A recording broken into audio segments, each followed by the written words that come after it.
నమస్తే, welcome to mega 9 TV.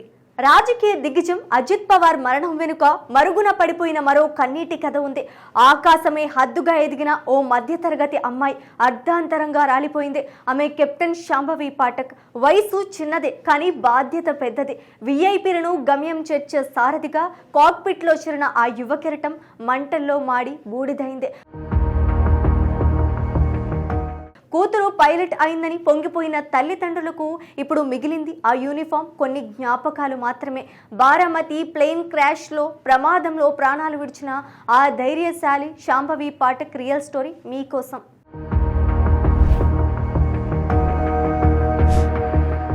బారామతిలో జరిగిన ఘోర విమాన ప్రమాదం మహారాష్ట్ర డిప్యూటీ సీఎం అజిత్ పవార్ను బలి తీసుకుంది. అయితే ఆ విమానాన్ని నడిపిన పైలట్ల గురించి, ముఖ్యంగా యువ పైలట్ శాంభవి పాఠక్ గురించి తెలిస్తే ఎవరికైనా కంటతడి రాక మానదు. శాంభవి ఒక సాధారణ మధ్యతరగతి కుటుంబం నుంచి వచ్చారు. ఎన్నో కలలతో మరెన్నో కష్టాలతో పైలట్గా ఎదిగారు. తన కుటుంబానికి ఆసరాగా ఉంటాననుకున్న కూతురు ఇలా విధి ఆడిన వింత నాటకంలో విగత జీవిగా మారుతోందని ఆమె తల్లిదండ్రులు కలలో కూడా ఊహించలేదు.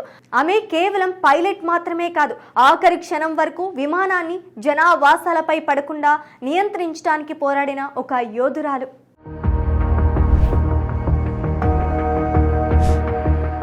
పైలట్ ట్రైనింగ్ చాలా ఖరీదైనది. అయినా సరే తల్లిదండ్రులు అప్పులు చేసి మరీ ఆమెను ఏవియేషన్ అకాడమీలో చేర్పించారు. శాంభవి కూడా వారి కష్టాన్ని వృధా చేయలేదు. రాత్రింబవళ్లు చదివి అతి తక్కువ కాలంలోనే కమర్షియల్ పైలట్ లైసెన్స్ సాధించారు. లైసెన్స్ చేతికి రాగానే ఆమె మొదట చేసింది తన తల్లిదండ్రుల కాళ్లకు నమస్కరించడం. ఇక మన కష్టాలు తీరిపోయాయి నాన్న అని ఆమె చెప్పిన మాటలు ఇప్పుడు ఆ కుటుంబాన్ని వెంటాడుతున్నాయి.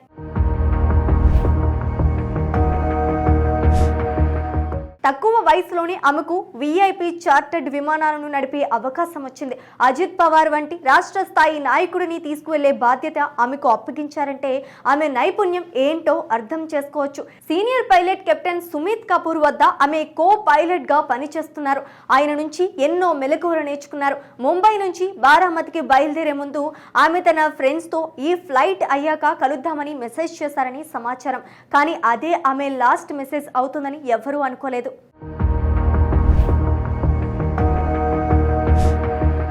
ప్రమాదం జరిగిన ఆ కొద్ది క్షణాల్లో శాంభవి చూపించిన తెగువ అద్భుతం. సాంకేతిక లోపం తలెత్తినప్పుడు సామాన్యులైతే భయంతో వణికిపోతారు. కానీ శాంభవి, కెప్టెన్ సుమిత్ కలిసి విమానాన్ని నియంత్రించడానికి చివరి వరకు పోరాడారని తెలుస్తోంది. విమానం జనవాసాల మీద పడకూడదు అనే ఉద్దేశంతోనే వారు విమానాన్ని ఖాళీ స్థలం వైపు మళ్లించి ఉంటారని నిపుణులు భావిస్తున్నారు.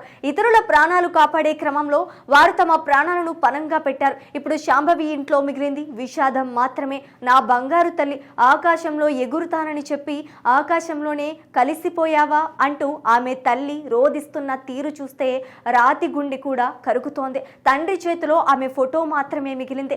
పెళ్లి చేసి అత్తారింటికి పంపాల్సిన కూతురు ఇలా అగ్నికి ఆహుతి అవ్వడం చూసి గుండె పగిలేలా రోదిస్తున్నారు. శాంభవి పాఠక్ వయసు చిన్నదే కావచ్చు, కానీ ఆమె సాహసం పెద్దది.